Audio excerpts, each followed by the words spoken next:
नमस्कार विद्यार्थी मित्रांनो, स्वागत आहे विद्याप्रबोधिनी या आपल्या युट्यूब चॅनलवरती.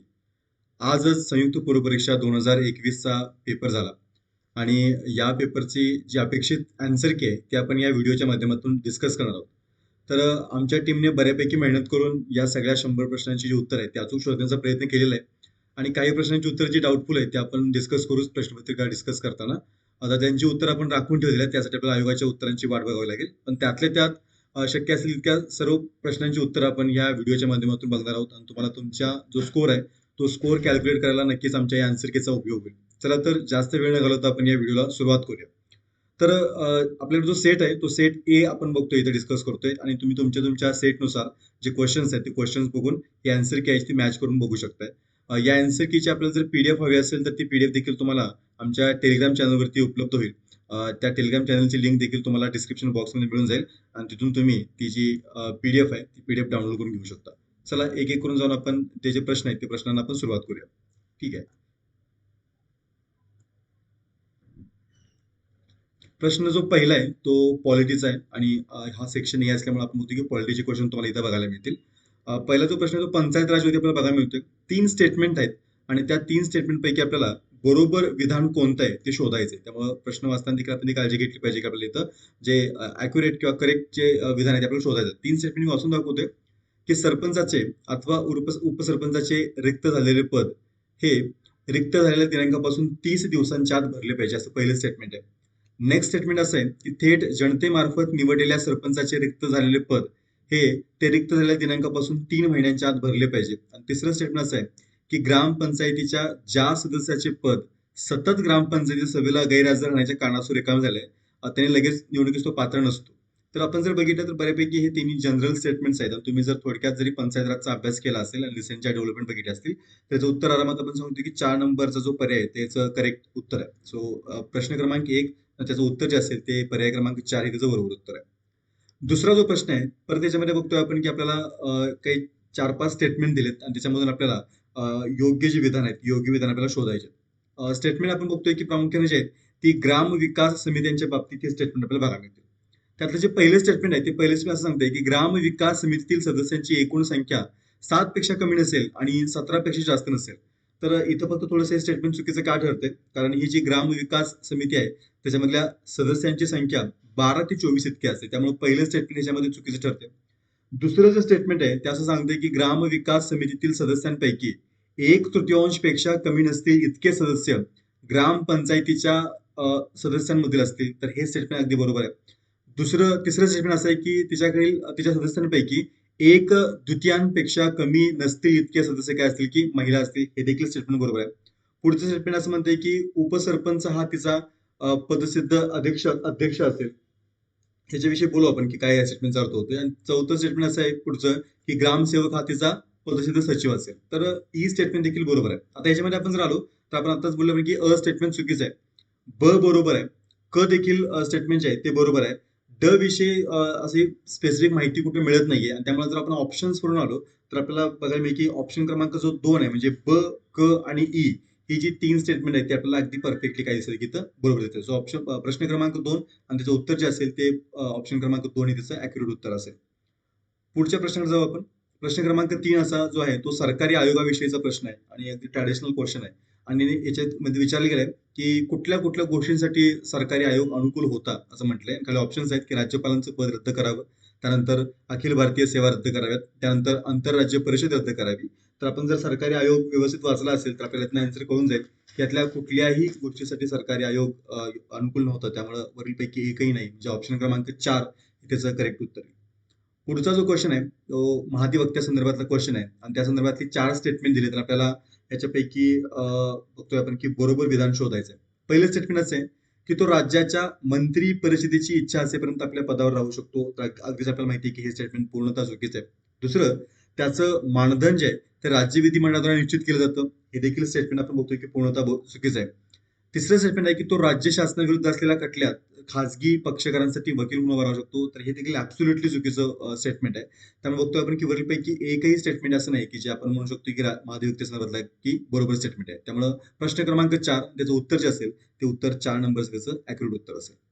नेक्स्ट 5 नंबरचा प्रश्न आहे. 2 स्टेटमेंट आहेत आणि आपल्याला त्या 2 स्टेटमेंटवर खालचं उत्तर शोधायचं आहे. त्यातलं जे विधान अ आहे, ते विधान काय म्हणते बघा, की संसदीय पद्धतीमध्ये प्रशासनावरील कायदे मंडळाचं नियंत्रण अध्यक्षीय पद्धतीपेक्षा भिन्न असते. सो तुम्ही जर स्टेटमेंट नीट समजून घेतलं, तर याच्यामध्ये आपण कंपॅरिझनसाठी भारत आणि अमेरिका घेऊ शकतो आणि त्यातून तुम्हाला कळून जाईल, की कायदे मंडळाचं प्रशासनावरचं नियंत्रण अमेरिकेत वेगळं आहे आणि भारतामध्ये वेगळं आहे. त्यामुळे ते स्टेटमेंट बरोबर आहे. दुसरं स्टेटमेंट जे आहे, ते असं म्हणतंय की प्रशासनावर कायदे मंडळाचं नियंत्रण हे लोकसत्ताक शासनाचं महत्वाचं वैशिष्ट्य आहे. आता हे स्टेटमेंट म्हणून अगदी बरोबर आहे, याच्यामध्ये काही चुकीचं नाहीये. पण आपण ज्यावेळेस खाली ऑप्शन्स मध्ये येतोय, तर ऑप्शन्स मध्ये आपण बघतोय की अ आणि ब दोन्ही बरोबर आणि ब हे योग्य अचं योग्य स्पष्टीकरण, तर असंही तो वाटत नाहीये. आता इथं तर सगळ्यात अप्रोप्रिएट जे आन्सर वाटते, ते आन्सर 2 नंबरचं जे आहे, म्हणजे अ आणि ब दोन्ही बरोबर आहे. परंतु स्पष्टीकरण आहे असं वाटत नाही. दोन्ही स्टेटमेंट इंडिव्हिज्युअल किंवा आयसोलेट फॉर्म मध्ये बरोबर वाटतात, पण ते एकमेकाचं स्पष्टीकरण वाटत नाही. त्यामुळं प्रश्न क्रमांक जो 5 आहे, त्याचं जे करेक्ट उत्तर येईल, ते करेक्ट उत्तर ऑप्शन क्रमांक 2 हे त्याचं बरोबर उत्तर वाटते. पुढचा क्वेश्चन आहे क्वेश्चन नंबर 6. याच्यामध्ये बघतोय आपण की अर्थविधेयकासंदर्भातला हा प्रश्न पडतोय आणि याच्या संदर्भात देखील 4 ऑप्शन्स दिलेत, सॉरी स्टेटमेंट दिलेत आणि त्यापैकी बरोबर स्टेटमेंट जे आहे ते आपल्याला शोधायचे. पहिलं स्टेटमेंट आहे की हे जे विधेयक आहे ते मंत्री किंवा खासगी सदस्य मांडू शकतो. आपल्याला माहिती आहे की खासगी सदस्य अर्थविधेयक मांडू शकत नाहीये, त्यामुळे पहिलं स्टेटमेंट चुकीचं आहे. नेक्स्ट स्टेटमेंट आहे की ते राज्यपालांच्या शिफारशीशिवाय मांडता येत नाही. तुम्ही हे क्लिअर झालं की हा जो प्रश्न आहे तो राज्यासंदर्भातला विचार आहे आणि त्यामुळे ऑब्व्हियसली आपण म्हणतो की ते राज्यपालांच्या समक्षी आपल्याला मांडता येणार किंवा शिफारशीशिवाय मांडता येत नाही. हे बरोबर आहे. वरती असेल तर राष्ट्रपती येऊ शकते त्याच्यामध्ये. तिसरं स्टेटमेंट असं म्हणतंय की एखादे विधेयक अर्थविधेयक आहे किंवा नाही असा प्रश्न उपस्थित झाल्यास राज्यपालांचा निर्णय अंतिम असतो. आपल्याला माहिती आहे की हा जो निर्णय असेल तो विधानसभेचे सभापती असतील त्यांचा निर्णय अंतिम असेल. राष्ट्रपती राज्यपालांचा निर्णय याच्यामध्ये अंतिम असणार नाहीये. त्यामुळे हे देखील स्टेटमेंट चुकीचं आहे. त्याच्यानंतर पुढचं स्टेटमेंट असं म्हणतंय की जर दोन्ही सभागृहामध्ये अर्थविधेयकाबाबतीत पेच निर्माण झाला तर राज्यपाल विधानसभा आणि विधान परिषद संयुक्त बैठक बोलू शकतात. तर आपण माहिती आहे की मुळातच तुमच्या खाली म्हणजे राज्य विधिमंडळामध्ये संयुक्त बैठकीची तरतूद आपल्याला बघायला मिळत नाही. त्यामुळे इथं जे ऑप्शन असेल म्हणजे बरोबर उत्तर जे असेल ते फक्त ब हे याचं बरोबर उत्तर आहे. म्हणजे बाकी तिन्ही स्टेटमेंट चुकीचे आहेत. फक्त ब जे स्टेटमेंट आहे ते इथं आपल्याला बरोबर असलेलं बघायला मिळते. नेक्स्ट प्रश्न आहे 7व्या नंबरचा. त्याच्यामध्ये बघतोय आपण की भारतीय संसदेला राज्यसूचीतील कोणत्याही विषयाबाबत राष्ट्रीय हितासाठी कायदा करण्याचा अधिकार आहे जर तत्संबंधी डॉट डॉटने ठराव मंजूर केला तर. आता इथं आपण बघतोय की वरती मी सगळे ऑप्शन्स वाचत बसत नाही. जे करेक्ट आन्सर आहे ते मी फक्त वाचतो इथं. इथं दिसेल आपल्याला की राज्यांचं प्रतिनिधित्व करणारं जे आपलं सभागृह आहे ते म्हणजे तुमची राज्यसभा. आणि म्हणून बघतोय आपण की 2 स्टेटमेंट्स आहेत की राज्यसभे संदर्भात डील करतात. तर पहिलं स्टेटमेंट आहे तुमचं 3 नंबरचं, ते म्हणते की राज्यसभेनं तिच्या एकूण सदस्य संख्येच्या बहुमताने असं म्हटलंय. आणि दुसरं जे आहे ते बघतोय आपण की राज्यसभेनं हजर राहून मतदान करणाऱ्या 2/3 सदस्य संख्येपेक्षा कमी नाही इतक्या बहुमताने. आपण बघतोय की महत्वाचा विषय राज्यसूचीमध्ये चेंज करायचा आहे आणि त्यामुळं तिथं 2/3 बहुमत आवश्यक असते. त्यामुळे प्रश्न क्रमांक 7 त्याचं उत्तर जे असेल ते ऑप्शन क्रमांक 4 जास्त योग्य वाटते. पुढचा क्वेश्चन आहे प्रश्न क्रमांक 8. त्यामध्ये बघतोय आपण की परत हा पंचायत राजचा क्वेश्चन आहे आणि त्यामध्ये म्हटलं गेलंय की महाराष्ट्राच्या संदर्भात खालील विधानांचा विचार करा असं म्हटलंय. त्यामध्ये एक 4 स्टेटमेंट्स आहेत. पहिलं स्टेटमेंट असं म्हणतंय की जिल्हा परिषदेची बैठक जेव्हा आवश्यक असेल तेव्हा भरवता येईल, परंतु मागील बैठक आणि पुढील बैठकीच्या तारखेत 1 महिन्यापेक्षा जास्त अंतर नसावे. तर हे स्टेटमेंट चुकीचं आहे. तुम्हाला आता मगाशी बोलला की तुम्ही जर पंचायत राज अगदी बरोबर जरी वाचला असेल तर देखील हे स्टेटमेंट चुकीचं दिसतंय आपल्याला.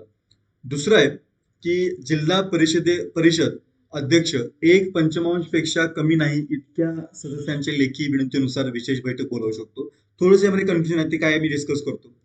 तिसरं स्टेटमेंट असं आहे की प्रत्येक बैठकीचे अध्यक्षस्थान अध्यक्षांनी आणि त्यांच्या अनुपस्थित उपाध्यक्षांनी घोषित पाहिजे. एक जनरल स्टेटमेंट आहे की जे बरोबर यायलाच पाहिजे. म्हणजे खालीपैकी कुठल्या ऑप्शन जर गेलो आपण तर तुम्हाला त्यामध्ये दिसेल की क हा कॉमन ऑप्शन आहे. म्हणजे क प्रत्येकामध्ये आहेच तुमच्या, त्यामुळे क हे असायलाच पाहिजे त्यामध्ये. आणि चौथं स्टेटमेंट असं आहे की अध्यक्ष उपाध्यक्षांच्या अनुपस्थितीमध्ये बैठकीचे अध्यक्षस्थान जे आहे ते विशेष समिती सभापती भूषवित. तर हे देखील स्टेटमेंट चुकीचं आहे. आता आपण जर जुन्या सिलेबसनुसार बघायला गेलो तर याचं जे उत्तर यायला पाहिजे ते उत्तर जे आहे ते ब आणि क चं उत्तर यायला पाहिजे. म्हणजे ब जे स्टेटमेंट आहे हे आणि क जे स्टेटमेंट आहे ते आपण बघतोय की हे 2 स्टेटमेंट त्यामध्ये बरोबर येतील. म्हणजे आपण हे स्टेटमेंट मी वाचलं असेल की जिल्हा परिषद अध्यक्ष 1/5 पेक्षा कमी नाही इतक्या सदस्यांच्या लेखी विनंतीनुसार विशेष बैठक बोलू शकतो. पण जे नवीन अमेंडमेंट्स आहेत त्या नवीन अमेंडमेंटनुसार आपण बघतोय की इथं 1/5 ऐवजी काय केले की 2/5 हे अमेंडमेंट केले. पण आता कसं आहे की आपल्याला आयोगाच्या उत्तराची वाट बघायला लागेल की आयोगाला नेमक्या याच्यामध्ये अपेक्षित काय आहे. पण त्यातल्या त्यात आपण म्हणू शकतो की क्वेश्चन क्रमांक जो 8 आहे त्याचं जे आन्सर क्रमांक 3 जे आहे ते जास्त बरोबर आन्सर आपल्याला वाटतं.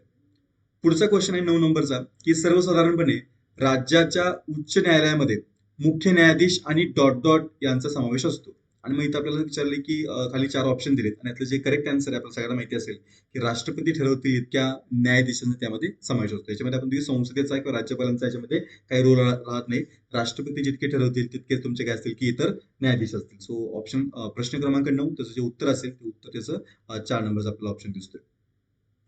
पुढचा क्वेश्चन आहे क्वेश्चन नंबर 10 की ज्याच्यामध्ये बघतोय आपण की समितीच्या होत्या घटनेच्या त्याविषयी प्रश्न पडलाय की राज्यघटना निर्मितीची जबाबदारी व कार्य पार पाडण्यासाठी घटना समितीने विविध समित्या स्थापन केल्या होत्या. त्यात कार्यपद्धती विषयक नियम समितीचे अध्यक्ष म्हणून खालीपैकी कोणी काम केलं होतं. सो याचे उत्तरामध्ये विद्यार्थ्यांच्या कन्फ्युजन होतं. एकतर के एम मुन्शी किंवा राजेंद्र प्रसाद. तर आपण जर करेक्ट उत्तर बघितलं तर याचं राजेंद्र प्रसाद जे आहे डॉक्टर राजेंद्र प्रसाद याचं ऍक्युरेट उत्तर येऊन जाईल. सो प्रश्न क्रमांक 10 आणि जे उत्तर जे आहे ते ऑप्शन क्रमांक 3 असेल. 11 नंबरचा प्रश्न आहे जोड्या लावासाठी आणि मी तर बाकी सगळ्या गोष्टी न वाचता डिरेक्टली तुम्हाला जे उत्तर आहे ते उत्तर सांगतो आणि ऑप्शन क्रमांक 3 याचं अगदी करेक्ट उत्तर आहे. म्हणजे बाळशास्त्री जांभेकर यांचं जे नाव आहे ते आपण स्त्री शिक्षणाचे पहिले पुरस्कर्ते म्हणून आपण ते जोडू शकतो. गोपाळ हरी देशमुख यांचं नाव जे आहे ते पुनर्विवाहोत्तेजक मंडळीमध्ये जोडू शकतो आपण. महात्मा फुले यांचं आपण विधवा गृहाची स्थापनेचे नाव जोडू शकतो आणि महर्षी धोंडो कर्वे केशव कर्वे यांचं नाव आपण अनाथ बालकाश्मीर जोडू शकतो. त्यामुळे ऑप्शन क्रमांक 3 हे 11 नंबरच्या प्रश्नाचं काय असेल की बरोबर उत्तर असेल. नेक्स्ट क्वेश्चन जो आहे तो 12वा क्वेश्चन आहे. 1932 साली भारतीय उद्योजकांनी पहिली विमान कंपनी सुरू केली होती आणि त्याच्याविषयीचा हा प्रश्न पडलाय की खालीपैकी कोणती विमान कंपनी आहे जी आपण काय केली की सुरू केली होती. सो याचं जे उत्तर आहे ते ऑप्शन क्रमांक 3 हे त्याचा उत्तर असेल. म्हणजे फक्त ब जी टाटा एअरवेज लिमिटेड आहे तीच फक्त आपण बघतोय की 1932 ला पहिली विमान कंपनी सुरू केली होती. पुढे आपण बघतोय की इंडियन इंटरनॅशनल एअरवेज 1933 ला सुरू झाली होती. त्यानंतर इम्पिरियल एअरवेज जे आहे ते 1924 ला सुरू झाली होती. त्यानंतर इंडियन ट्रान्स कॉन्टिनेंटल एअरवेज जे आहे ते 1933-34 सुरू झाले. त्यामुळे आपला ऑप्शन जे आहे ते ऑप्शन क्रमांक 3 जो आहे म्हणजे फक्त ब हे आपलं बरोबर उत्तर असणार आहे. सो 12 नंबरचा प्रश्न उत्तर क्रमांक ऑप्शन क्रमांक 3 हे आपलं बरोबर उत्तर असेल. 13 नंबरचा क्वेश्चन एक स्टेटमेंट आहे की देशाची खरी उन्नती व्हायची असेल तर प्रथम उन्नत धर्माचा प्रसार झाला पाहिजे. जोपर्यंत धर्मजागृती होत नाही तोपर्यंत खरे यश मिळणार नाही. असं कोणाचं मत होतं असं विचारलं आपल्याला. 13 नंबर आता अशा प्रकारचे प्रश्न असतात. अशा प्रकारच्या प्रश्नांच्या मध्ये काय आहे की थोडेफार कन्फ्युजन राहू शकतात की पुढे माग होऊ शकतं. पण तरी देखील आपण बघतोय की याच्यामध्ये जे करेक्ट आन्सर वाटतात आपल्याला ती भांडारकर जे आहेत ते म्हणजे पर्याय क्रमांक तुमचा आणि त्यानंतर आत्माराम पांडुरंग तरखडकर. तर ही जी 2 ऑप्शन्स आहेत ते असणार तुम्हाला इथं पर्याय दिसतो की ऑप्शन क्रमांक 1 जो आहे तो इथे तसा तुम्हाला दोन्हीचा इंडिकेट करायला सांगतोय. त्यामुळे 13 नंबरचा जो प्रश्न आहे त्याचं उत्तर जे आहे ते 1 नंबरचा ऑप्शन येऊ शकते. सॉरी. पुढे बघतोय आपण नेक्स्ट जो क्वेश्चन आपला क्वेश्चन क्रमांक 4.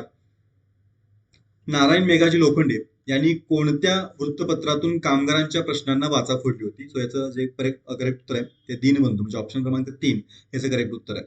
नेक्स्ट जोडायला परत प्रश्न मी पूर्ण प्रश्न वाचत नाही म्हणजे उत्तर सांगतो की 15 नंबरचा क्वेश्चन जो आहे त्याच्यामध्ये बघतोय आपण की पंडिता रमाबाई यांची जे करेक्ट आन्सर आहे ते जवळपास त्याच्यामध्ये शारदा सदनची स्थापना म्हणजे 3 नंबर येईल त्याच्यामध्ये. सो 1 साठी 3 असणारा हा तुम्हाला एकमेव ऑप्शन दिसतोय की तुम्हाला दिसेल पर्याय नंबरचा. सो तो त्याचं करेक्ट उत्तर असेल. बाकीचे तुम्ही पर्याय मॅच करू शकताय. त्यातलेच आपल्याला माहिती असणार माहिती की ताराबाई शिंदे स्त्री पुरुष तुलना म्हणजे क साठी परत 1 तो देखील तुम्हाला इथे एकच ऑप्शन दिसतोय. त्यामुळे ऑप्शन क्रमांक 3 हे 15 नंबरच्या क्वेश्चनचा आन्सर असेल. पुढचा क्वेश्चन आहे इसवी सन 1849 मध्ये मुंबई येथे स्थापन झालेल्या परमहंस सभेचा खालीलपैकी कोणत्या सुधारणांच्या वरती भर होता असं विचारले आणि याचं जे उत्तर आहे ते प्रामुख्याने जाती बंधनं तोडणं हे त्यांचं प्रमुख की सुधारणांचा भर होता. त्यामुळे ऑप्शन क्रमांक 3 जो आहे त्याचं परफेक्ट उत्तर येईल. 16 नंबरचा प्रश्न ऑप्शन क्रमांक 3 हे त्याचं काय असणार आहे की परफेक्ट उत्तर असणार आहे. परमहंस सभेचं जाती बंधनं तोडणं याच्यावरती सगळ्यात जास्त त्यांचा रोल होता. पुढचा क्वेश्चन आहे क्वेश्चन क्रमांक 17. परत जोडायला प्रश्न आहे आणि याचं जे करेक्ट उत्तर आहे ते करेक्ट उत्तर मी फक्त सांगतो तुम्हाला. त्याच्यामध्ये बघतो आपण की ऑप्शन क्रमांक किंवा खाली मी थोडं स्क्रोल करतो इथं जो दिसतोय तो त्याचं करेक्ट उत्तर आहे. म्हणजे नारायण मेघाजी लोखंडे मगाशी आपण बघतोय दीनबंधू वृत्तबंधू कामगाराचे प्रश्न मांडले होते. त्यानंतर महात्मा गांधी यांनी अहमदाबादला टेक्सटाईल लेबर असोसिएशन स्थापना केली होती. त्यानंतर बीपी वाडिया यांनी बघतोय आपण की मद्रास लेबर युनियन कामगारांची स्थापना केली होती आणि आपल्याला माहिती लाल लजपत राय हे काय होते की ऑल इंडिया ट्रेड युनियन काँग्रेसचे पहिले अध्यक्ष होते. त्यामुळे प्रश्न क्रमांक 17 जो आहे त्याचं अचूक जे उत्तर असेल ते ऑप्शन क्रमांक 1 हे त्याचं अचूक उत्तर असणार आहे. पुढच्या प्रश्न जाऊ आपण. नेक्स्ट क्वेश्चन जो आहे तो 18 नंबरचा क्वेश्चन आहे की वसाहतवादाचे भारतीयांच्या जीवनावर झालेले परिणाम संबंधित खालील विचार किंवा विधान कोणी मांडले तसं त्यांनी मांडले त्यांचे आपल्याला जोड्या लावायचे. तर याचं देखील आपण जे बघतोय ते ऑप्शन क्रमांक 3 जो आहे तो याच्यामध्ये सगळ्यात जास्त जवळचा उत्तर आहे. म्हणजेच हिंदुस्थानाची लक्ष्मी दर्यापार जाऊ लागली हे लोकहितवादी गोपाळ हरी देशमुख यांचं आपण स्टेटमेंट बघतोय. त्यानंतर आर्थिक निस्सारणामुळे जगातील सर्वात समृद्ध देशास दरिद्री बनवले हे रमेश चंद्र दत्त यांचं आहे. त्यानंतर भारताचे आर्थिक शोषण हे खंडणीसारखे आहे हे नायब म्हटलं होतं. त्यानंतर हाती तलवार धरून आपल्या व्यापाराची व्यवस्था लावण्याची वेळ आली आहे ते सर जॉर्ज अलेक्झांडर यांनी म्हटलं होतं. त्यामुळे 18 नंबरचा प्रश्न जे आहे त्याचं जे अचूक उत्तर आहे ते अचूक उत्तर पर्याय क्रमांक 3 हे असेल. पुढचा जो क्वेश्चन आहे तो दादाबाई नौरोजींच्या मते डॉट डॉटचे निस्सारण होते, परंतु तेच जर भारतात गुंतवले असते तर मोठ्या प्रमाणात आर्थिक विकास पाहायला मिळाला असता. अतिशय सोपा प्रश्न होता आणि त्याचं उत्तर जे आहे ते संभाव्य अधिशेष किंवा ज्याला आपण पोटेन्शियल सरप्लस हे स्टेटमेंट तुम्हाला सरळ सरळ बघायला मिळेल दादाबाईंच्या कुठल्याही तुमच्या इंट्रोडक्शनच्या पार्टमध्ये. त्यामुळे पोटेन्शियल सरप्लस हे जे आहे ते त्याचं अचूक उत्तर असेल. सो 19 नंबरचा प्रश्न आणि त्याचं उत्तर जे आहे ते ऑप्शन क्रमांक 4 हे त्याचं अचूक उत्तर आहे. नेक्स्ट क्वेश्चन प्रश्न क्रमांक 20 वरती जातोय आपण की इथं आपण बघतोय की ब्रिटिश काळामध्ये शेतीच्या व्यापारीकरणामुळे पुढीलपैकी कोणत्या पिकांच्या उत्पादनामध्ये वाढ झाली होती. सो ऊस कापूस आहे का तर आहे त्याच्यामध्ये, तंबाखू अफवा आहे का तर आहे, ताग नील तर ऑब्व्हियसली आहे याच्यामध्ये, चहा पण होता पण चहा बरोबर इथं गावाची पण जोडी लावलेली आहे. त्यामुळे आपण जर ऑप्शन सोडून गेलो तर ऑप्शन क्रमांक 3 हा सगळ्यात जवळचा ऑप्शन वाटतोय की ब क आणि ड. फक्त ऑप्शन क्रमांक अ मध्ये चहा बरोबर गहू असल्यामुळे त्याला आपण वगळतोय. त्यामुळे 20 नंबर जो प्रश्न आहे त्याचं जे अचूक उत्तर आहे त्या अचूक उत्तर जे आहे ते पर्याय क्रमांक 3 हे आपल्याला बघायला मिळेल. नेक्स्ट क्वेश्चन आहे पंडिता रामाबाई ना ब्रिटिश सरकारने कोणता किताब दिला होता. तर हे आपल्याला परफेक्टली माहिती असेल की कैसरे हिंद हा त्यांना किताब दिला होता. त्यांचं जे विधवा संदर्भातलं कार्य आहे किंवा शैक्षणिक कार्य आहे यासाठी 1919 ला त्यांना हा कैसरे हिंद जो काही किताब आहे तो देण्यात आला होता. पुढं हा एक क्वेश्चन आहे 22 नंबरचा क्वेश्चन की ज्यामध्ये म्हटलं गेलं की आदिवासी शेतकऱ्यांच्या क्रांतीचा पहिला नायक कोण होता. आणि त्याला ऑप्शन्स आहेत बाबा भांड, बिजनिया, कजर सिंग आणि तंट्या भिल. तर तंट्या भिल हे त्याचं परफेक्ट उत्तर आहे आणि त्याचं ऑप्शन क्रमांक 4 त्याचं अचूक उत्तर येईल. तर त्याने आपण म्हणतो की जवळपास 1878 ते 19 या काळामध्ये आपण म्हणतो की आदिवासी शेतकऱ्यांसाठी काम केले. फक्त इथं थोडंसं आपण जर इंग्लिश प्रश्न वाचला त्यामध्ये दिसेल की who was the first leader of the revolution of native farmers असं म्हटले. त्यामध्ये असं प्रामुख्याने आदिवासी शेतकऱ्याचा उल्लेख नाही पण तरी देखील आपण त्याच्यावरून तंट्या भिल्ल जे उत्तर आहे ते आपण सांगू शकतो. त्यामुळं प्रश्न क्रमांक 22 याचं जे अचूक उत्तर आहे ते ऑप्शन क्रमांक 4 हे आपल्याला परफेक्टली बघायला मिळते.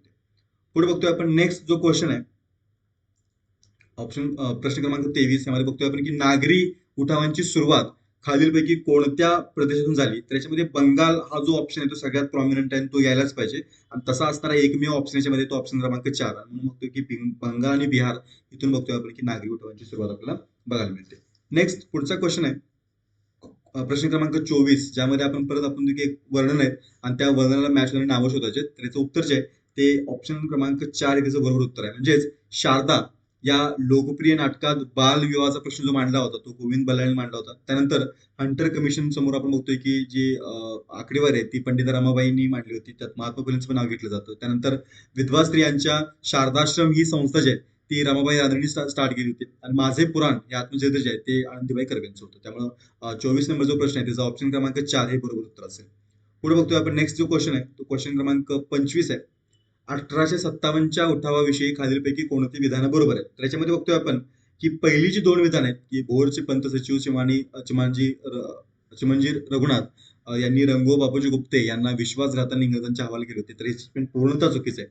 दुसरं बघतोय आपण की नागपूरच्या भोसले घराण्यातील राणी बाकाबाई यांनी बंडवळ्याला पाठिंबा दिला होता तर हे आपण अगदी अपोजिट स्टेटमेंट त्यांनी दिले. त्यामुळे अ आणि ब हे 2 स्टेटमेंट पूर्णतः चुकीचे आहेत. आणि खाली आपल्याला बरोबर विधान शोधायचे आहेत. तर ब आणि क जर केलं तर आपल्यासमोर ऑप्शन क्रमांक 4 हा राहतोय की जो क आणि ड चा आहे आणि हे तुमचं काय असेल की उत्तर असेल प्रश्न क्रमांक 25 आणि उत्तर जे असेल ते उत्तर आपल्याला 4 नंबरचं बघायला मिळते. पुढे बघतोय आपण 26 नंबरचा क्वेश्चन जो आहे तो आता जॉग्राफी स्टार्ट होईल की भारतातील सर्वात लांब जो राष्ट्रीय मार्ग आहे तो कोणता आहे. तर जवळपास बघतोय आपण की नॅशनल हायवे क्रमांक 44 जो आहे तो भारताचा सर्वात लांब राष्ट्रीय महामार्ग आहे. 4500 किलोमीटरच्या आसपास त्याची आपल्याला लांबी बघायला मिळते. श्रीनगर ते कन्याकुमारी असं तो अंतर कव्हर करतो. इथं आता औद्योगिक क्षेत्र आणि त्यांच्या जोड्या लावायचे बऱ्यापैकी हा इझी क्वेश्चन आहे. नागपूरला जोडी लागेल ती बुटीबोरीची लागेल आणि कोल्हापूरला हुपरीची लागेल. तर ह्या 2 जोड्या आपल्याला जर माहिती असतील तर त्याच्यावरून आपण बघतोय की ऑप्शन क्रमांक 4 जो आहे तो इथे तुम्हाला सॉल्व्ह होऊ शकतोय. ऍटलीस्ट तुम्हाला नागपूरचं बुटीबोरी जरी माहिती असेल म्हणजे क साठी 1 तर देखील तुम्ही हे उत्तर शोधू शकता आणि कारण का तसा ऑप्शन असताना एकच इथं पर्याय दिसतोय आपल्याला की क साठी 1 जो आहे तो तुमचा. सो ऑप्शन प्रश्न क्रमांक 27 त्याचं उत्तर जे असेल ते ऑप्शन क्रमांक 4 आपल्याला बघायला मिळते. पुढचा जो क्वेश्चन आहे क्वेश्चन नंबर 28 तो औरंगाबाद विषयीचा प्रश्न आहे की औरंगाबाद औद्योगिक शहराची ठळक वैशिष्ट्य कोणते कोणते. तर पहिलं स्टेटमेंट आहे की सुनियोजित आणि हरित पट्टेयुक्त स्मार्ट शहर आहेत. तर हे स्टेटमेंट बरोबर आहे का? तर हे स्टेटमेंट बरोबर आहे. नेक्स्ट बघतोय आपण की AURIC चे हे संक्षिप्त रूप त्याचं असेल तर अगदी बरोबर आहे तुमचं. औरंगाबाद इंडस्ट्रियल सिटी त्याचं संक्षिप्त रूप असणार आहे. प्रकल्पातील एकूण गुंतवणूक 1,000 कोटींची आहे का? तर हे थोडंसं डाऊटफुल आहे कारण का इथं जी प्रकल्पातील एकूण गुंतवणूक आहे ती 5,000 कोटींच्या आसपास बघायला मिळते आपल्याला. त्यामुळे क स्टेटमेंट डाऊटफुल आहे. आणि चौथं स्टेटमेंट आहे की दिल्ली मुंबई औद्योगिक पट्ट्यांचा जो भाग आहे तर हे तर अगदी करेक्ट परफेक्ट स्टेटमेंट आहे. त्यामुळे ब आणि ड ही जी 3 स्टेटमेंट आहेत ती सगळ्यात जास्त योग्य स्टेटमेंट आहेत. क स्टेटमेंट डाऊटफुल आहे. त्यामुळे ऑप्शन क्रमांक 4 त्याचं अचूक उत्तर असेल. सो 28 नंबरचा प्रश्न आणि ऑप्शन क्रमांक 4 त्याचं अगदी बरोबर उत्तर असणार आहे. 29 नंबरचा क्वेश्चन असा आहे की 1981 ते 2011 या कालावधीतील भारतीय लोकसंख्या वाढ आणि काल सापेक्ष बदल कोणती लोकसंख्या संक्रमण अवस्था दर्शवते. सो एक जनरल टाईपचा प्रश्न आपल्याला पॉप्युलेशनवरती बघायला मिळतोय आणि ह्याचं जे उत्तर आहे ते ऑप्शन क्रमांक हेच सगळ्यात अचूक उत्तर आहे की ज्याच्यामध्ये बघतोय आपण की वाढीचा दर आपल्याला घटताना दिसतोय 1981 पासून 2011 पर्यंत, पण ओव्हरऑल पॉप्युलेशन जास्त असल्यामुळं लोकसंख्या तुमची काय की जी वाढ आहे तुम्हाला दिसते त्याच्यामध्ये म्हणजे एकूण लोकसंख्येमध्ये नवीन जी लोक ऍड होत आहेत त्यांची संख्या आपल्याला वाढताना दिसते, पण वाढीचा दर मात्र कसा आहे की कमी आहे. त्यामुळे 29 नंबरचा प्रश्न त्याचं जे अचूक उत्तर आहे ते अचूक उत्तर आपण बघतोय की 1 नंबरचा ऑप्शन आहे. पुढे आपण बघतोय की राष्ट्रीय महामार्गांच्या लांबीनुसार आपल्याला क्रम लावायचा होता आणि त्यातलं दुसऱ्या क्रमांकाचे राज्य त्यांनी शोधायला सांगितले.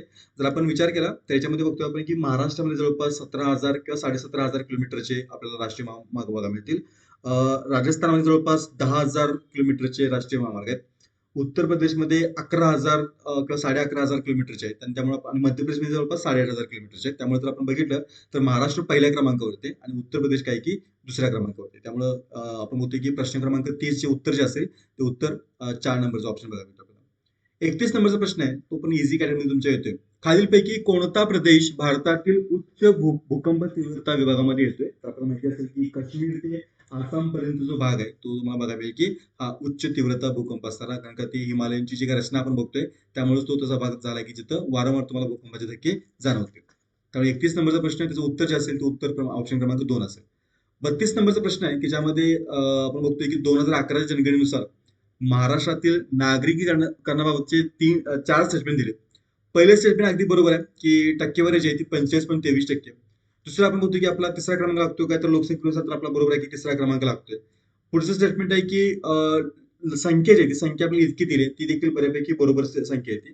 आता आपण जर बघायला गेलो तर वरील सर्व असा ऑप्शन आपल्याला बघायला मिळत नाही आणि 3 स्टेटमेंट तर तुमची बरोबर आली. तुमची कुठली कुठली तर आपण बघतोय की अ, ब आणि क आणि सॉरी आपल्याला चुकीचं विधान शोधायचं आहे आणि आपण बघतोय की त्यामुळे तुम्हाला इथे दिसतंय की इथं बघतोय आपण की अ आणि ब दिले तर अ आणि ब दोन्ही बरोबर आहेत. क दिले क देखील बरोबर आहे. अ आणि क त्यातलं तर कन्फर्म बरोबर आहे त्यामुळे क येणार नाही. आणि राहता आपलं तुमचं फक्त की ड चा की ड विषय डाऊटफुल आहे की त्या नंदुरबार किंवा गडचिरोली यापैकी काही असू शकते. त्यामुळे आपण काय करतो की 32 नंबर जो प्रश्न आहे त्याचा ऑप्शन क्रमांक 4 हे त्याचं परफेक्ट उत्तर असेल. नेक्स्ट पुढचा प्रश्न आहे 33 नंबरचा की ज्यामध्ये आपल्याला औद्योगिक जलसिंचन योजना आणि त्यांचे जिल्हे यांच्या जोड्या लावायचे. तर आपण जर जोड्या बघितल्या तर साताऱ्यासाठी जी जोडी लागते ती कन्हेरची लागते. त्याच्यानंतर नाशिकसाठी जोडी लागते ती नाशिकसाठी मुकणीची जोडी लागते. नांदेडसाठी आपण जर बघितलं तर विष्णुपुरी जोडी लागते आणि यवतमाळसाठी आपण जर बघितलं तर बेंबळा जोडी लागते आणि नुसार पर्याय जो आहे तो ऑप्शन क्रमांक 2 हा त्याचा परफेक्ट उत्तर असेल. सो प्रश्न क्रमांक 33 याचं जे अचूक उत्तर असेल ते ऑप्शन क्रमांक 2 हे असेल. नेक्स्ट क्वेश्चन बघूया आपण. प्रश्न क्रमांक 34 आहे की भारतातील नैसर्गिक वायू आणि खनिज तेल उत्पादक राज्य म्हणजे, आणि आपण बघतो की बाकी सगळे ऑप्शन अगदी ऑड आहेत. त्यातले त्यात जवळ जाणारा ऑप्शन तुमचा आहे तो आसाम आहे. आसाममध्ये आपण जर बघितलं तर खनिज तेलासाठी डिगबोई हे ठिकाण प्रसिद्ध आहे आणि नैसर्गिक वायूसाठी तिनसुकिया हे ठिकाण प्रसिद्ध आहे. त्यामुळं त्यातल्या त्यात जवळचा ऑप्शन जो आहे तो आसामचा आहे. त्यामुळे प्रश्न क्रमांक 34 याचं जे अचूक उत्तर असेल ते आसाम असं असेल. नेक्स्ट क्वेश्चन बघूया आपण. प्रश्न क्रमांक 35 आहे की ज्यामध्ये आपल्याला गोदावरीच्या उपनद्या आहेत आणि त्या उपनद्यांचा त्यांच्या लांबीनुसार चढता क्रम लावायचा आणि याचं जे अचूक उत्तर आहे ते अचूक उत्तर पर्याय क्रमांक 1 आहे. जिथं आपण बघतोय की प्राणहिता नदी आहे जिची लांबी 113 किलोमीटर आहे. प्रवरा नदी आहे जिची लांबी जवळपास 200 किलोमीटर आहे. वर्धाची लांबी जवळपास 284 किलोमीटर आहे आणि मांजराची लांबी जी आहे ती जवळपास 785 किलोमीटर आहे. त्यामुळे ऑप्शन क्रमांक 1 जो आहे तो याचं सगळ्यात अचूक उत्तर असेल. नेक्स्ट पुढचा प्रश्न असा आहे की मृदा निर्मितीवर आधारित महाराष्ट्राच्या मृदा वर्गीकरणाचा सखोल आणि शास्त्रीय अभ्यास सर्वप्रथम 1938 मध्ये कोणी केला होता?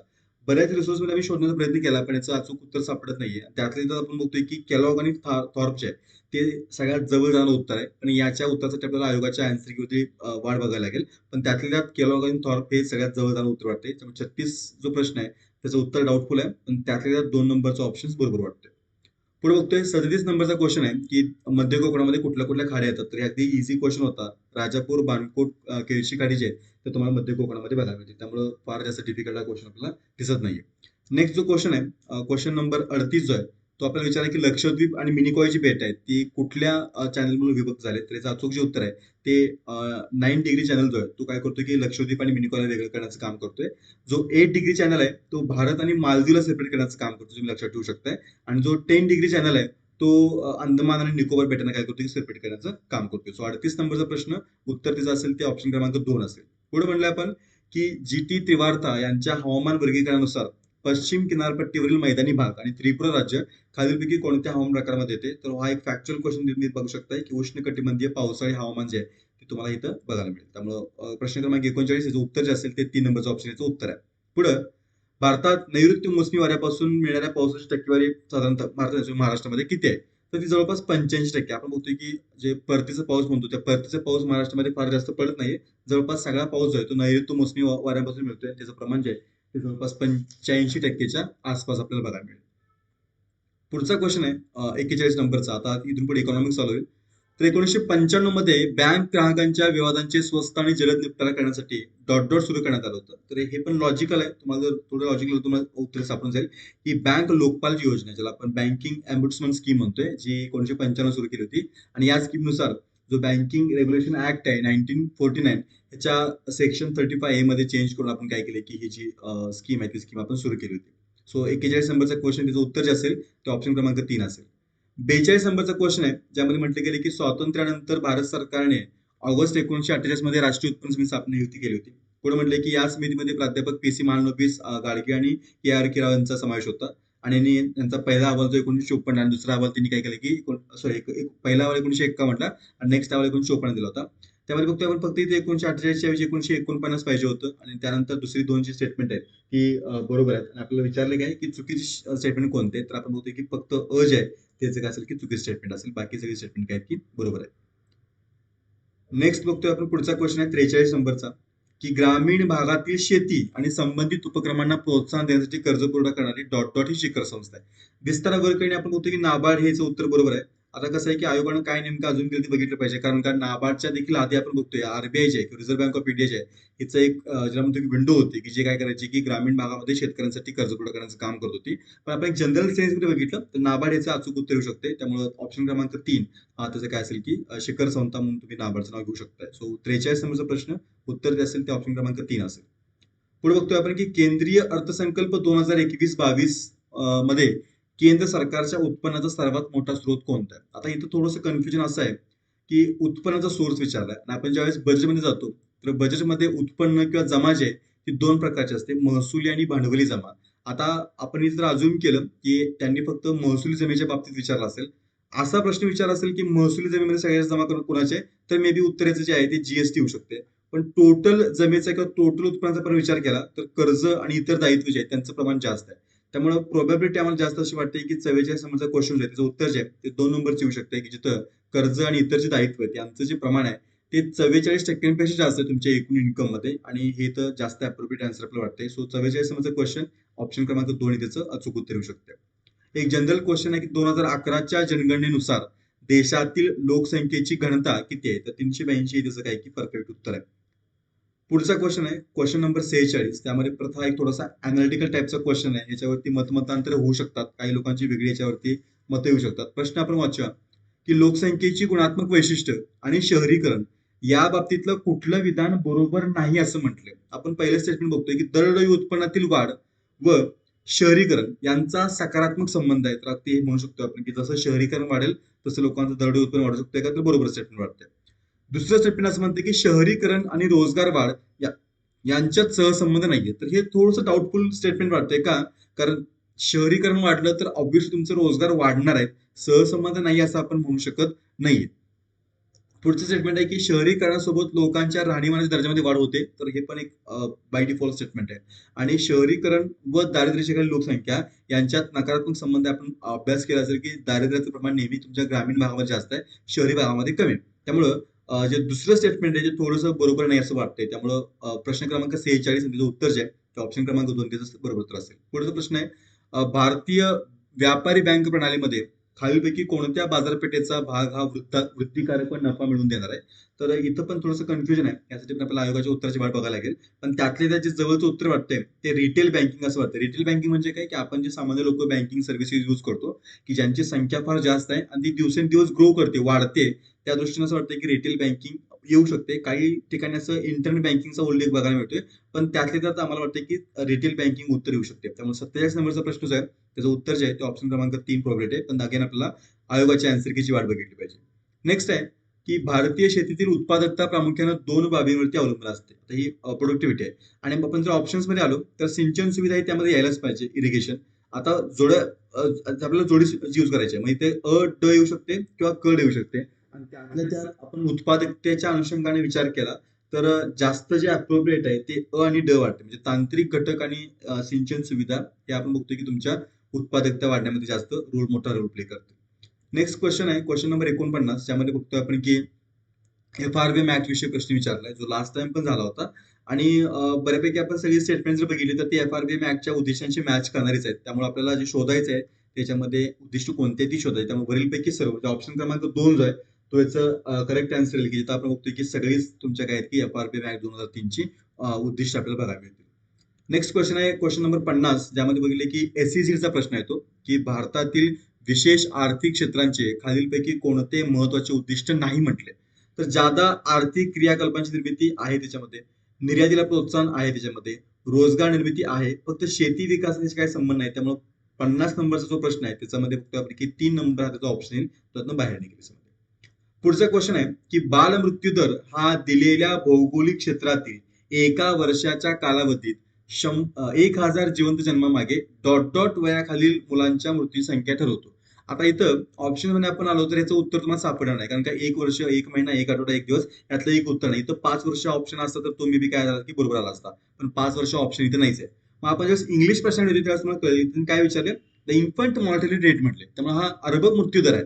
आणि मग जर आपण इंग्लिश प्रश्नावर गेलो तर याचं उत्तर जे आहे ते 1 इयर असं यायला पाहिजे. मे बी जर आयोगानं कन्सिडर केलं तर क्वेश्चन कॅन्सल होऊ शकतोय.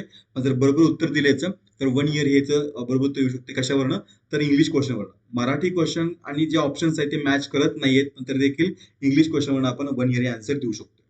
नेक्स्ट क्वेश्चन आहे की मुख्य आर्थिक सल्लागार कृष्णमूर्ती सुब्रमण्यम यांनी आर्थिक पुनर्प्राप्तीचे स्वरूप कसं असेल आहे. प्रामुख्याने आपण म्हणतो की कोविडच्या काळामध्ये जी इकॉनॉमी आहे ती इकॉनॉमी अशी थोडीशी खाली जोरात ढासळली होती. आणि त्यानंतर बघतोय आपण की त्याच्यामध्ये आपल्याला व्ही शेप रिकव्हरी बघायला मिळते. हा जो शब्दप्रयोग आहे हा शब्दप्रयोग बराच वेळेला युज केला गेलाय प्रेस कॉन्फरन्समध्ये किंवा गव्हर्नमेंटकडे क्लॅरिफिकेशन देताना. अगदी तुमच्या इकॉनॉमिक सर्व्हेमध्ये पण हा क्वेश्चन जो आहे किंवा हा जो मुद्दा आहे तो वारंवार रेटण्यात आला होता. त्यामुळे व्ही शेप रिकव्हरी ऑप्शन क्रमांक 3 जे आहे त्याचं काय असेल की परफेक्ट उत्तर असेल. जो 52 नंबरचा क्वेश्चन ऑप्शन क्रमांक 3 त्याचं अचूक उत्तर असेल. नेक्स्ट पुढचा क्वेश्चन आहे 53 नंबरचा. भारताच्या केंद्रीय अर्थसंकल्प 2020 नुसार करपात्र उत्पन्नासाठी आयकर दरपात्री किती टक्क्यापर्यंत आहे. तुम्ही बघितलं असेल की रिसेंटली बजेट पब्लिश झालं आणि हा जो मुद्दा होता तो फार उचलून धरण्यात आला होता. आणि ज्यामध्ये आपण बघतोय की पाठीमागच्या वर्षीमध्ये आणि या वर्षीमध्ये कुठलाही चेंज केला नाही. आणि त्याचे दर आहेत ते 5 ते 30% असेल. पुढचा क्वेश्चन आहे की खालीलपैकी कोणती विधानं बरोबर आहेत. पहिलं विधान असं म्हणतंय की भारतात कौटुंबिक क्षेत्राला पुरवली जाणारी वीज जगात सर्वात स्वस्त आहे. तर हे बरोबर नाही, कारण का आपण जर रिपोर्ट बघितला तर रिपोर्टमध्ये भारताच्या वरती असे अजून 50 वर देश आहेत की जे भारतापेक्षा कमी दरामध्ये घरगुती वीज प्रोव्हाइड करतात. पुढं भारतातील उद्योगांच्या विजेचा दर जगात सर्वात जास्त आहे. हे देखील आपण असं परफेक्टली म्हणू शकत नाही, कारण की ह्याच्यामध्ये पण तुम्हाला चढ उतार जे आहेत ते बघायला मिळतील. नेक्स्ट क्वेश्चन की भारतातील वीज वितरणाचा खर्च जो आहे तो परतावा समाधानकारक आहे असं म्हटले. हे देखील तितकंच बरोबर वाटत नाही, कारण का तो जो खर्च परतावा आहे तो तितकासा समाधानकारक नाही. त्यामुळे बरोबर विधान असं कुठलंही वाटत नाही याच्यामधलं. त्यामुळे वरीलपैकी कोणतेही नाही हा त्याचा ऑप्शन येऊ शकतो. 54 नंबरचा प्रश्न आणि वरीलपैकी कोणतेही नाही त्याचं अचूक उत्तर येईल. 55 नंबरचा क्वेश्चन आहे की आंतरराष्ट्रीय व्यापार हा देशादेशांच्या मधील वस्तू आणि सेवांच्या किमतीमधील फरकावर आधारित असतो. अगदी बरोबर स्टेटमेंट आहे. दुसरं स्टेटमेंट असं आहे की व्यापाराच्या अटी वस्तूच्या निर्यात आणि आयातीच्या विनिमय गुणोत्तर किंवा त्यांच्या किमतीच्या गुणोत्तर असतात. हे डाऊटफुल क्वेश्चन आहे, अजून क्लिअर होत नाही. तिसरं स्टेटमेंट बघू आपण की आंतरराष्ट्रीय व्यापारातील व्यवहार शेषाच्या नोंदी दुहेरी नोंद पद्धतीने केल्या जातात. हे देखील परफेक्टली बरोबर आहे. आणि मग आपण ऑप्शन्स वरून आलो तर अ आणि क पूर्णतः बरोबर आहे. आणि मग इथं आपण बघतो की तसा ऑप्शन इथं आपल्याला अवेलेबल नाही, त्यामुळे वरील सर्व हे त्याचं काय असू शकते की उत्तर असू शकते. अगेन आपण आयोगाच्या उत्तराची वाट बघू शकतोय. पण 55 नंबरचं जे काही मोस्ट प्रोबेबल क्वेश्चन आन्सर आहे ते वरील सर्व येऊ शकते, म्हणजे ऑप्शन क्रमांक 1 येऊ शकते. पुढचा क्वेश्चन आहे क्वेश्चन क्रमांक 56. आता इथून विज्ञान चालू होईल की 0.025 इलेक्ट्रॉन व्होल्ट ऊर्जा असलेला न्यूट्रॉन जो आहे त्याला काय म्हणतो, त्याला औष्णिक न्यूट्रॉन म्हणतात, थर्मल न्यूट्रॉन. हे त्याचं परफेक्ट उत्तर आहे. पुढं कमी तापमानाच्या वस्तूतून उच्च तापमानातील वस्तूमध्ये उष्णता स्थानांतरण डॉट डॉट आहे. काही ठिकाणीचं उत्तर अशक्य आहे असं आहे, आणि काही ठिकाणीचं उत्तर जे आहे ते काही बाह्य कार्य करून म्हणजे एक्सटर्नल पॉवर यूज करून किंवा एक्सटर्नल वर्क करून आपण ते करू शकतोय. त्यामुळे दोन उत्तरांच्या कन्फ्युजन आहे. आमच्या टीमला असं वाटतं की 3 नंबरचा ऑप्शन जो आहे तो याचा सगळ्यात अप्रोप्रिएट आन्सर आहे. तरी देखील आपण काय करू की आयोगाच्या उत्तराची वाट बघूया. पण तरी पण 57 नंबरचा क्वेश्चन ऑप्शन क्रमांक 3 सगळ्यात जास्त जवळचं उत्तर वाटतं. पुढचा क्वेश्चन आहे की ध्वनीची कमीत कमी श्रवणीय वारंवारता म्हणजे हे तर अगदी जनरल क्वेश्चन होता की ध्वनी जो तुमच्या श्रवणशक्तीची मर्यादित कमतम न्यूनतम असली पाहिजे, म्हणजे lower pitch limit of audibility. हे त्याचं काय आहे की परफेक्ट उत्तर असेल. सो 58 नंबरचा क्वेश्चन ऑप्शन क्रमांक 2 हे त्याचं सगळ्यात बरोबर उत्तर आहे. त्यानंतर हिरा हा डॉट डॉट आहे. हे देखील एक जनरल क्वेश्चन आहे. त्याला आपण म्हणतो की कोव्हॅलंट क्रिस्टल आहे तुमचा हिरा, ज्यामध्ये बघतो की प्रत्येक कार्बन जो आहे हिऱ्यामधला तो एकमेकांशी कोव्हॅलंट बॉन्डनं अटॅच आहे, त्यामध्ये आपण कोव्हॅलंट क्रिस्टल म्हणतो किंवा सहसंयोजी स्फटिक म्हणतो आपण. सो 59 नंबरचा क्वेश्चन आणि त्याचं जे अचूक उत्तर आहे त्या ऑप्शन क्रमांक 2 त्याचं अचूक उत्तर असेल. नेक्स्ट 60 नंबरचा क्वेश्चन आहे की डॉट डॉट मिश्र धातूंचे उच्च सामर्थ्य ते वजन गुणोत्तर प्रामुख्यानं विमान आणि ऑटोमोबाईल उद्योगामध्ये वापरण्याची शिफारस करतात. त्याच्यामध्ये जे परफेक्ट उत्तर आहे ते हलक्या अल्युमिनियम असं त्याचं उत्तर आहे. आणि बऱ्याच ठिकाणी आपण बघतोय की टिटॅनियमचा पण वापर होतो. पण जर आपण ह्या सॉरी आपण जर या स्टेटमेंटचा फक्त विचार केला की उच्च सामर्थ्य आणि वजन गुणोत्तर, तर त्याला परफेक्टली मॅच होणारे जे उत्तर आहे त्यामध्ये ते हलक्या अल्युमिनियमचं आहे. अगेन आपण आयोगाचे उत्तर वाढ बघूया. पण बऱ्यापैकी 60 नंबरचा क्वेश्चन जो आहे त्याचं उत्तर जे आहे ते 4 नंबरचा ऑप्शन येऊ शकते. पुढे प्रश्न असा आहे की खालच्या वातावरणामध्ये हायड्रोकार्बन आणि नायट्रोजन ऑक्साईड यामध्ये अभिक्रिया होऊन धुवा किंवा ज्याला फॉग म्हणतो आपण तयार होतो. याच अन्योन्य क्रियेमध्ये डॉट डॉट हे दुय्यम उत्पादन किंवा त्याला आपण सेकंडरी पॉल्यूशन म्हणतो आपण तयार होतात. त्यामध्ये लक्षात घ्या की ओझोन परफेक्ट आहे, यायलाच पाहिजे त्यामध्ये. ओझोन व्यतिरिक्त बघतोय आपण की अजून कोण यायला पाहिजे, तर याच्यामध्ये अल्डिहाइड तर यायला पाहिजे. 2 त्याच्यामध्ये कॉमन आहेत. हा पॅन देखील त्यामध्ये कॉमन आहे, कीटोन देखील आहे तुमचं. सो ऑप्शन क्रमांक 4 हा सगळ्यात जवळचा आपल्याला आन्सर वाटतोय. सो 61 नंबरचा क्वेश्चन जो आहे त्याचं ऑप्शन क्रमांक 4 हा सगळ्यात जवळचं उत्तर असेल. पुढं अमेबाविषयीचा प्रश्न आहे. त्या अमेबाला प्रोटोझोआन म्हणण्याचं कारण काय? तर पहिला अगदी बरोबर तुमचं की हा एक पेशी आहे आणि त्याच्यामध्ये कुठल्याही प्रकारचे ऊती आणि अवयव असत नाहीत. दुसरं आपण बघतोय की सगळ्यांच्या सगळं प्राणी तो सामान्य आहे, तो प्राचीन पण आहे, पण हे काही त्याला प्रोटोझोआन म्हणण्याचं कारण होऊ शकत नाहीये. छद्मपादांचा वापर करतोय तो. छद्मपाद म्हणजे काय की त्याला आपण सुडो लेग म्हणतोय, आपण त्याचा वापर करतोय. तो 62 नंबरचा क्वेश्चन जो आहे त्याचं जे उत्तर येईल ते उत्तर फक्त अ आणि क असं येऊ शकतं याच्यामध्ये. ठीक आहे. सो ऑप्शन क्रमांक 2 हे त्याचं परफेक्ट उत्तर असेल. पुढे प्रश्न क्रमांक 63 आहे की ज्यामध्ये आपल्याला काही प्राण्यांची नावं दिलीत आणि त्यांचे जे वैज्ञानिक नाव आहे ती देखील दिलीत. सो हे सगळी नावं काय होतील की बरोबर येतील. सो 63 नंबरचा जो प्रश्न आहे त्याचं उत्तर जे येईल ते ऑप्शन क्रमांक 4 आहे त्याचं परफेक्ट उत्तर आहे.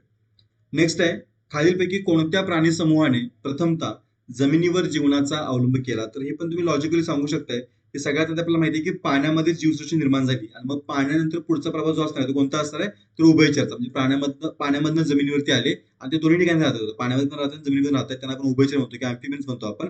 तर ऑप्शन क्रमांक ब जो आहे तो बरोबर असेल. पण आपण खाली जर आलो तर खाली आपला ऑप्शन क्रमांक 4 घेतला पाहिजे. सो 64 नंबरचा प्रश्न त्याचं उत्तर जे आहे ते ऑप्शन क्रमांक 4 त्याचं परफेक्ट उत्तर आहे. नेक्स्ट जाऊया आपण. पुढचा प्रश्न आहे 65 नंबरचा की वनस्पतींच्या नैसर्गिक वर्गीकरणाची पद्धत कोणी शोधून काढली? तर बऱ्याच लोकांनी कार्ल लिन्स लिहिलं असेल एक साइड मध्ये, पण कार्ल लिन्सनं द्विनाम पद्धती शोधून काढली होती. आणि इथं आपण जे परफेक्ट उत्तर बघतोय ते उत्तर आहे ऑप्शन क्रमांक 2 बेंथम आणि हुकर यांनी ती वर्गीकरणाची पद्धत शोधून काढली. कार्ल लिन्सचं नाव वेगळ्या संदर्भात आपण घेतो. गावावरचा तांबेरा जो आहे त्याला कुठला कारक जीव आहे असं विचारते. हा आता कसं आहे की थोडासा आउट ऑफ कॉन्टेक्स्ट क्वेश्चन आहे, पण तुम्ही बघू शकता याचं उत्तर जे आहे ते पॅक्सिनिया ग्रामिनी ट्रिटिक आहे, त्याचं परफेक्ट उत्तर आहे. नेक्स्ट म्हणजे ऑप्शन क्रमांक 1. नेक्स्ट जो प्रश्न आहे की शेतीमध्ये भूगर्भातील भूजल खालीलपैकी कोणत्या घटकामध्ये पाझरते? हे देखील एक परत कॉमन क्वेश्चन आहे, ज्याचं उत्तर आपण की विहीर हे त्याचं कॉमन उत्तर वाटू शकते. पण अगेन आता आपल्याला आयोगाच्या उत्तराची वाट बघायला पाहिजे, कारण हे थोडंसं ट्रिकी क्वेश्चन वाटतोय, पण आयोगाचे आन्सर केल्यानंतर आपल्याला कळून जाईल. तर सध्या तरी 67 नंबरचा क्वेश्चन आहे त्याचं जे बरोबर उत्तर वाटतंय ते ऑप्शन क्रमांक 2 वाटतंय. नेक्स्ट खालीलपैकी कोणतं चांगलं कोलेस्ट्रॉल आहे? तर आपल्याला माहिती असेल की जे एल डी एल आहे, ज्याला आपण लो डेन्सिटी कोलेस्ट्रॉल म्हणतो आपण, जे प्रामुख्याने आपण म्हणतो की तुमच्या ब्लॉकेजला कारणीभूत ठरतं किंवा तुमच्या हार्ट अटॅकला कारणीभूत ठरतं. तर ते तुमचं चांगलं कोलेस्ट्रॉल नाहीये. पण जे एचडीएल आहे ते मात्र आपण म्हणतो की चांगलं कोलेस्ट्रॉल आहे, जे काय करतं की तुमचं जे काही धोका आहे तो धोका कमी करण्याचं काम करतं. त्यामुळे उत्तर जे आहे ते ऑप्शन क्रमांक 4 हे तुमच्या 68 नंबरच्या प्रश्नाचं उत्तर असेल. पुढे एक क्वेश्चन असा आहे की जेव्हा किडनी ट्युब्युलर पुनर्शोषण अयशस्वी होते आणि त्यावेळेस भरपूर लघवी होते, या रोगाला काय म्हणतात? तर मधुमेह इन्सिपिडस किंवा डायबिटीज इन्सिपिडस असं म्हणतो आपण, की ज्यामध्ये तुम्हाला भरपूर प्रमाणात लघवी होते ट्युब्युलर पुनर्शोषण अयशस्वी झाल्यामुळे. तर 29 नंबरचा क्वेश्चन आहे, त्याचं उत्तर जे आहे ते ऑप्शन क्रमांक 2 हे त्याचं परफेक्ट उत्तर असेल. नेक्स्ट क्वेश्चन आहे क्वेश्चन नंबर 70. हा पण एक इझी क्वेश्चन आहे की तोंडावाटे खालीपैकी कुठली लस दिली जाते? तर सॅबिन, जी पोलिओची लस आहे ती तोंडावाटे दिली जाते. साल पण पोलिओचीच लस आहे, पण ती आपण इंजेक्शनद्वारे दिली जाते. सॅबिन या सायंटिस्टने शोधली होती, त्याच्यावरच तिला ते सॅबिन नाव पडलं. हे जे क्वेश्चन आहेत पुढचे 71 पासून पुढे ते मॅथ्स रिझनिंगचे क्वेश्चन पण बघायला मिळतील. यासाठी आम्ही एक सेपरेट व्हिडिओ बघितलाय पूर्ण एक्सप्लेनेशन सहित. तुम्ही तो व्हिडिओ आमच्या युट्यूब चॅनल बघू शकताय आणि याचं एक्सप्लेनेशन सहित तुम्हाला सगळी उत्तर तिथे बघायला मिळतील. त्यामुळे इथं आपण ते कव्हर करत नाही, इथं आपण पुढे जातोय. हे सगळेचे सगळे पूर्ण मॅथ्स रिझनिंगचे क्वेश्चन्स आहेत आणि तुम्ही नक्कीच जाऊन तो व्हिडिओ बघा, ज्यामध्ये तुम्हाला अगदी एक्सप्लेनेशन सहित सगळ्या प्रश्नांची उत्तर जे आहेत ते मिळून जातील. हा, पुढे आपण 86 नंबरचा क्वेश्चन आहे की ज्यामध्ये तुम्हाला बघायला मिळेल करंट अफेअर्सचे क्वेश्चन इथे तुम्हाला स्टार्ट होताना दिसतील. क्वेश्चन जो असा आहे की राष्ट्रीय गुन्हे नोंदणी विभागाच्या अहवालानुसार बालकांसंबंधी गुन्ह्यांची माहिती खालीलप्रमाणे असं म्हटलंय. त्यामध्ये आपल्याला कोणती विधानं बरोबर आहेत सांगितले. तर बऱ्यापैकी सगळीच जी विधानं आहेत ती तुम्हाला काय दिसेल की बरोबर दिसतील. जनरली आपण होती की ज्या आकडेवारी दिली त्या आकडेवारी देखील सगळी बरोबर आहे, त्याच्यामध्ये कुठल्या गोष्टींमध्ये चूक नाहीये. नेक्स्ट 87 नंबरचा क्वेश्चन आहे की एड्स नियंत्रण विभाग हा खालीलपैकी डॉट डॉट मध्ये विलीन करण्यात आला होता. रिसेंटची न्यूज होती, तुम्ही बघितली असेल तर कळेल तुम्हाला की आरोग्य व कुटुंब कल्याण विभाग म्हणजे ऑप्शन क्रमांक 2 याचं परफेक्ट उत्तर आहे. 87 नंबरचा क्वेश्चन ऑप्शन क्रमांक 2 याचं काय आहे की परफेक्ट उत्तर आहे. 88 नंबरचा क्वेश्चन आहे की शाळा, महाविद्यालय, विद्यापीठ व शैक्षणिक आस्थापना तसेच नोंदणीकृत अशासकीय संस्थांनाही ऐतिहासिक ठिकाणे पाहता यावीत या उद्देशानं कारागृह पर्यटन उपक्रम राबवणारं भारतातील पहिलं राज्य कोणतं आहे? तर याचं अचूक उत्तर जे आहे ते महाराष्ट्र याचं अचूक उत्तर आहे. ऑप्शन क्रमांक 3 याचं बरोबर उत्तर आहे. 89 प्रश्न आहे की निरीद्वारे सन्मानित दीनबंधू साहू यांचे कार्य खालील प्रमाणे आहे असं विचारले आणि मग आपल्याला काय करायचंय की त्याच्यामध्ये असत्य कुठलं आहे ते शोधायचं आहे. तर याच्यामध्ये बघतो आपण की वरीलपैकी एकही नाही, म्हणजे सगळीच विधानं काय आहेत की याच्यामध्ये सत्य असलेली बघायला मिळतील. सो प्रश्न क्रमांक 89 ऑप्शन क्रमांक 4 आहे त्याचं काय की परफेक्ट उत्तर आहे. नेक्स्ट 90 नंबरचा क्वेश्चन आहे, ज्यामध्ये बघतो आपण की जीसॅट संदर्भातला प्रश्न विचारलाय आणि जीसॅट संदर्भातली सगळीच विधानं काय आहेत की पूर्णतः बरोबर आहे. सो ऑप्शन क्रमांक 4 हे त्याचं काय असेल की परफेक्ट उत्तर असेल. नेक्स्ट 91 नंबरचा क्वेश्चन आहे की सोनाली नवांगुळ लिखित खालीलपैकी कोणत्या कादंबरीला 2021 साठीचा मराठी साहित्य अकादमी पुरस्कार मिळाला होता? सो त्या कादंबरीचं जे नाव आहे ते नाव बघतोय आपण मध्यरात्रीनंतरचे तास असं आपण बघतोय. ठीक आहे. नेक्स्ट 92 नंबरचा क्वेश्चन आहे की अर्थशास्त्रातील नोबेल पुरस्कार विजेते अभिजित बॅनर्जी यांचा जीवन प्रवास आहे तो आपल्याला काय लावायचा की त्याचा क्रम लावायचा की त्यांची पुनर्जुळणी करायची आणि त्याचा जो योग्य क्रम आहे तो आपण बघतोय की ऑप्शन क्रमांक 3 म्हणजे ड, क, ब आणि अ म्हणजे प्रेसिडेन्सी कॉलेज कलकत्ता येथून त्यांनी अध्ययन जे केलं होतं ते 1981 ला केलं होतं. त्याच्यानंतर इन्फोसिस पुरस्कार जो त्यांना 2009 ला मिळाला होता. त्यानंतर बघतोय आपण की गरिबीचे अर्थशास्त्र ग्रंथाचं लेखन ते 2011 केलं होतं आणि त्यानंतर त्यांना बघतोय आपण की न्यूनतम आय योजना या भारतातील दारिद्र्य निर्मूलन योजनेच्या निर्मिती त्यांचं योगदान जे आहे ते 2019 आहे. त्यामुळे ड, क, ब, अ हा त्याचा काय असेल की योग्य पर्याय असेल. सो 92 नंबरचा क्वेश्चन ऑप्शन क्रमांक 3 चं अचूक उत्तर आहे. 93 नंबरचा क्वेश्चन आहे की 2021 मध्ये लिओनल मेस्सीची याची खालीलपैकी कोणत्या पुरस्कारासाठी सातव्यांदा निवड झाली? सो बॅलन डिओर म्हणजे ऑप्शन क्रमांक 4 याचं परफेक्ट उत्तर आहे. नेक्स्ट 94th क्वेश्चन असा आहे की 75व्या स्वातंत्र्य दिनाच्या संदेश शांती काळातील वीरतेचे अशोक चक्र पुरस्काराने कोणाला सन्मानित करण्यात येतं? सो याचं जे परफेक्ट उत्तर आहे ते ऑप्शन क्रमांक 4 म्हणजेच एस आय बाबूराम यांना तो पुरस्कार मिळाला होता. सो फक्त अ हे उत्तर असणार आहे आणि ऑप्शन क्रमांक 4 मध्ये तुम्हाला काय की परफेक्ट उत्तर बघायला मिळेल. नेक्स्ट जो क्वेश्चन आहे तो 95 नंबरचा क्वेश्चन आहे की 2 स्टेटमेंट आहेत की किवी हे भारतातील पहिले प्रमाणित सेंद्रिय फळ आहे का? तर अगदी बरोबर स्टेटमेंट आहे. दुसरं, अरुणाचल प्रदेश हे किवी फळासाठी प्रमाणित सेंद्रिय फळांचा दर्जा प्राप्त करणाऱ्या देशातील पहिले राज्य आहे. तर दोन्ही स्टेटमेंट बघतोय आपण की इथंही बिनचूक आहेत. त्यामुळं याचं जे उत्तर असेल ते अ आणि ब दोन्ही असेल. सो 95 नंबरचा क्वेश्चन आहे, त्यामुळे बघतोय आपण की बिनचूक स्टेटमेंट कोणते आहेत? तर अ आणि ब दोन्ही आहेत. त्यामुळे ऑप्शन क्रमांक 3 हे त्याचं बरोबर उत्तर असेल. नेक्स्ट 96 नंबरचा क्वेश्चन आहे की प्रधानमंत्री आवास योजना जी आहे त्याच्या अंतर्गत 2021 पर्यंत किती घरे मंजूर करण्यात आहेत. सो परफेक्ट फिगर तर नाही आपल्याजवळ, पण जी जवळपास पोहोचणारी फिगर आहे ती 109.2 लाखांच्या आसपास आहे. पण अगेन आपण काय करू शकतो की आयोगाच्या उत्तराची वाट बघू शकतोय. पण तरी पण 96 नंबरचा क्वेश्चन जो आहे त्याच्यामध्ये 4 नंबरचा ऑप्शन काय की बरोबर वाटतोय आपल्याला. पुढं अवनी चतुर्वेदी, भावना कांत आणि मोहना सिंग यांनी भारतीय हवाई दलातील लढाऊ विमानांच्या पहिल्या महिला वैमानिक नियुक्त हवेतून कोणत्या वर्षी इतिहास घडवला. तर याचं जे अचूक उत्तर आहे ते 2016 जून 2016 मध्ये त्यांनी तो इतिहास घडवला होता. सो 97 नंबरचं क्वेश्चन ऑप्शन क्रमांक 2 त्याचं बरोबर उत्तर आहे. 98 क्वेश्चन आहे की कोणत्या अंतराळ अभिकरणाने सर्वप्रथम पूर्णतः इलेक्ट्रिक प्रायोगिक विमान X57 मॅक्सवेलचा प्रारंभ केला. सो याचं जे अचूक उत्तर आहे ते आपण बघतोय की 4 नंबरचा ऑप्शन आहे. नासानं तो सगळ्यात आधी आपण बघतोय की सुरुवात केली 2019 मध्ये. नेक्स्ट 99 क्वेश्चन असा आहे की PSLV C48 या प्रक्षेपकाच्या माध्यमातून भारताद्वारे 11 डिसेंबर 2019 रोजी खालीलपैकी कोणता कृत्रिम उपग्रह आकाशात सोडण्यात आला होता. सो याचं जे अचूक उत्तर आहे ते RISAT-2BRI बरोबर उत्तर आहे. म्हणजे 99 नंबरचा क्वेश्चन आहे तिथं 1 नंबरचा ऑप्शन काय की बरोबर उत्तर आहे. लास्ट क्वेश्चन आहे तो आहे 93व्या अखिल भारतीय मराठी साहित्य संमेलनाचे अध्यक्ष जे होते फादर फ्रान्सिस दिब्रिटो यांच्या जीवनातील घटनांचा क्रम लावायचा आणि तो जो अचूक क्रम आहे तो आपण बघतोय की याच्यामध्ये 1 नंबरचा ऑप्शन त्यामध्ये बरोबर आहे. म्हणजे क, ड, ब आणि अ हे त्याचे अचूक उत्तर आहे. जर आपण बघायला गेलो तर सगळ्यात आधी आपण म्हणतो की कॅथलिक त्यांनी धर्म गुरुपदाची दीक्षा घेतली होती 1972 ला. त्यानंतर सुवार्ता या वार्तापत्राचे मुख्य संपादक म्हणून त्यांनी 1983 2007 मध्ये काम केले. त्यानंतर पुणे इथं 15व्या मराठी ख्रिस्ती साहित्य संमेलनाचे अध्यक्षपद त्यांनी 1992 भूषवले. त्यांनी शेवटी बघतोय आपण की सुबोध बायबल नवा करार ग्रंथासाठी त्यांना साहित्य अकादमीचा राष्ट्रीय अनुवाद पुरस्कार मिळाला होता. ठीक आहे. सो जवळपास 100 प्रश्नांची आपण उत्तर इथं डिस्कस केलेली आहेत. तुम्हाला जर काही प्रश्नांना डाऊट असेल तुम्ही खाली कमेंट बॉक्स मेन्शन करू शकता.